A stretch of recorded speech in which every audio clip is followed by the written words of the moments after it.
السلام علیکم اسٹوڈنٹس، امید ہے آپ سب خیریت سے ہوں گے۔ آج ہم نے اردو بے میں تفہیم کا کام کرنا ہے۔ تفہیم ایسی عبارت کو کہتے ہیں جس کو ہم نے خود سمجھنا ہوتا ہے، پڑھنا ہوتا ہے، اور اس کے بعد ہم نے اس کے دیے گئے سوالات کے جوابات لکھنے ہوتے ہیں۔ تفہیم کا مطلب دوسروں کو سمجھانا ہے اور تفہم کا مطلب ہے خود سمجھنا۔ یہ لفظ ہے تفہم، یعنی ہے کے اوپر شد ہے تو یہ لفظ بن گیا تفہم، جس کا مطلب ہے خود سمجھنا۔ اس لیے پہلے دیے گئے پیراگراف کو خود سمجھیں اور پھر دوسروں کو سمجھائیں، یعنی جو پیراگراف ہمیں تفہیم کے لیے دیا جاتا ہے پہلے ہم اسے خود سمجھیں گے، اسے پڑھیں گے، اس کا معنی سمجھیں گے، مفہوم کو سمجھیں گے، اس کے بعد ہم اس کو دوسروں کو سمجھائیں گے۔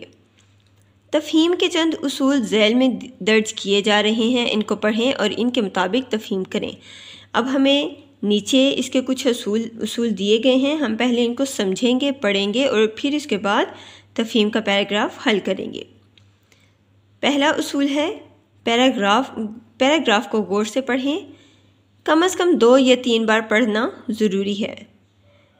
پیراگراف میں جو خاص باتیں سمجھ میں آئیں انہیں ذہن میں رکھیں یا ان پر نشان لگائیں۔ سوالات کو توجہ سے پڑھیں اور اس کا جواب پیراگراف میں تلاش کریں۔ جوابات ہمیشہ اپنے الفاظ میں لکھیں، پیراگراف سے نقل نہ کریں۔ اگر کسی سوال کے جواب کا کچھ حصہ عبارت کی ابتدا، درمیان یا آخر میں ہو تو اسے ذہن میں رکھ لیں۔ جواب ہمیشہ سوال کے مطابق دیں، نہ مختصر ہو اور نہ طویل، یعنی بہت چھوٹا بھی نہ ہو اور بہت زیادہ لمبا بھی نہ ہو۔ جوابات لکھنے کے بعد ایک مرتبہ پھر پڑھیں تاکہ اگر کوئی کمی رہ گئی ہو تو وہ دور ہو سکے۔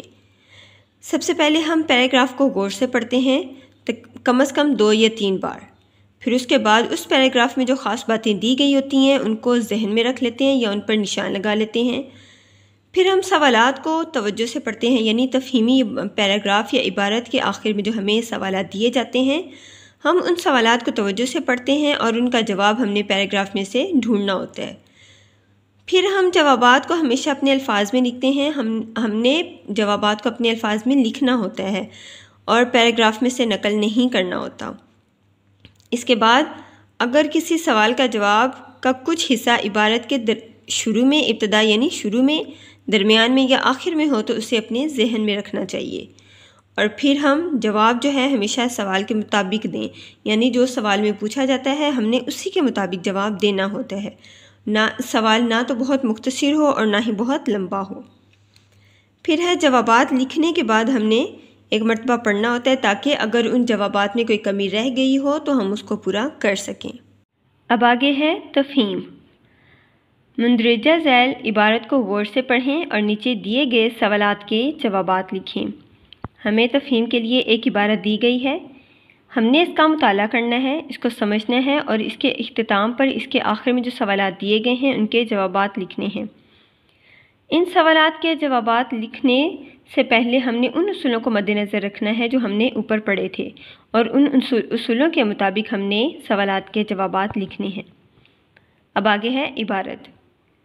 جس زمانے میں عرب پر نوفل بادشاہ حکومت کرتا تھا اس وقت حاتم طائی کی شہرت دور دور تک پھیلی ہوئی تھی۔ یہی وجہ تھی کہ نوفل حاتم طائی سے جلتا تھا اور اسے ختم کرنا چاہتا تھا۔ اس مقصد کے لیے اس نے اپنے ایک سپاہی کو بھیس بدل کر یعنی حلیہ بدل کر بھیجا، لیکن وہ سپاہی بھی حاتم طائی کی سخاوت کا گرویدہ ہو گیا یعنی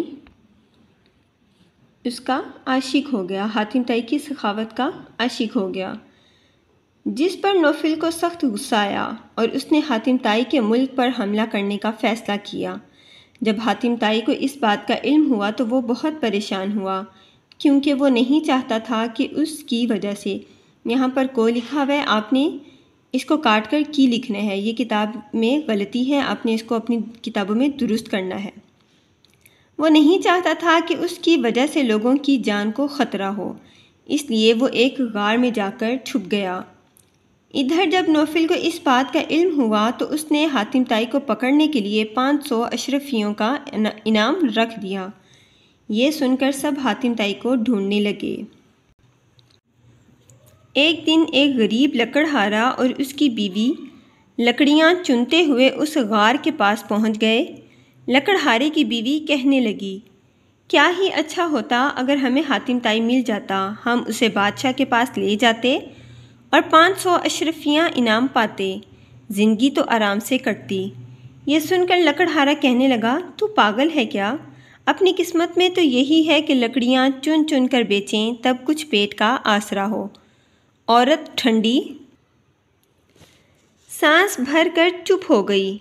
حاتم طائی ان کی باتیں سن کر فوراً غار سے نکلا اور ان سے کہا، میں حاتم طائی ہوں، مجھے بادشاہ کے پاس لے جاؤ اور انعام لے لو۔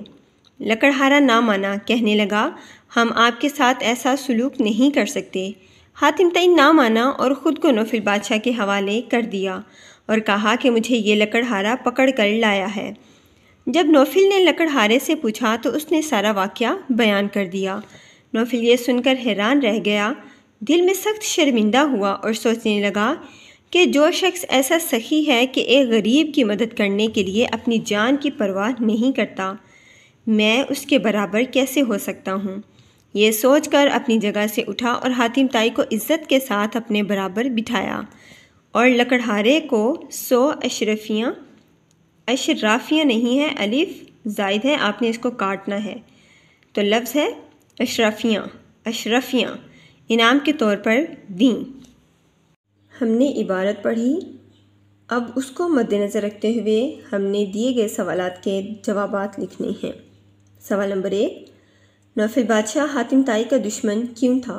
جواب، جب نوفل بادشاہ کی حکومت تھی تو حاتم طائی نوفل سے سخاوت کی وجہ سے زیادہ مشہور تھا، اس وجہ سے بادشاہ نوفل حاتم کا دشمن تھا۔ سوال نمبر 2، حاتم طائی غار میں کیوں چھپ گیا تھا؟ جواب، نوفل کے حملہ کرنے کی خبر سن کر حاتم طائی نے لوگوں کی جان بچانے کے لیے خود کو ایک غار میں چھپا لیا۔ سوال نمبر 3، حاتم طائی نے غریب لکڑہارے اور اس کی بیوی کی مدد کیسے کی؟ جواب، حاتم طائی نے خود کو بادشاہ کے حوالے کر دیا تاکہ بادشاہ لکڑہارے اور اس کی بیوی کو انعام دے دے اور وہ سکون کی زندگی گزار سکیں۔ سوال نمبر 4، نوفل کے خیال میں وہ حاتم طائی کی برابری کیوں نہیں کر سکتا تھا؟ جواب، کیونکہ نوفل حاتم طائی کی طرح سخی نہیں بن سکتا تھا۔ جی اسٹوڈنٹس، یہ تھا ہمارا آج کا کام۔ آپ نے اس تفہیمی پیراگراف کو پڑھنا ہے، سمجھنا ہے اور دیے گئے سوالات کے جوابات اس عبارت کو مد نظر رکھتے ہوئے خود سے لکھنے ہیں، یعنی اپنے الفاظ میں لکھنے ہیں۔ آپ نے اس سبق کو سمجھنا ہے۔ اگلی ویڈیو تک کے لیے، اگلے سبق تک کے لیے اللہ حافظ۔